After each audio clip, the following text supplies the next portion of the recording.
ਖਾਈਏ।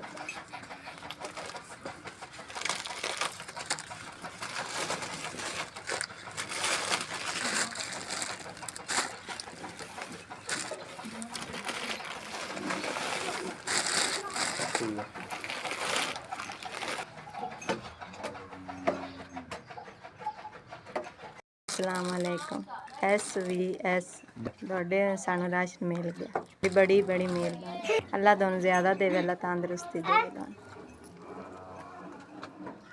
पाक दोनों ज़्यादा तो ज़्यादा देवे, दोनों बड़ी मेहरबानी, बड़ी बड़ी मेहरबानी। अगर मार रमज़ान आंदा पे रोज़े रखा ने दोनों दुआ दे पाक दोनों ज़्यादा देवे, गणा देवे। अल्लाह पाक दोनों अज करावे। सानू तुसीं राशन दिता, साडे रोज़ माह रमज़ान सौखा लंघ जासी। अल्लाह पाक दोनों ज़्यादा देवे, तुहाडे माँ बाप नूं तंदरुस्ती देवे, दोनों तंदरुस्ती देवे।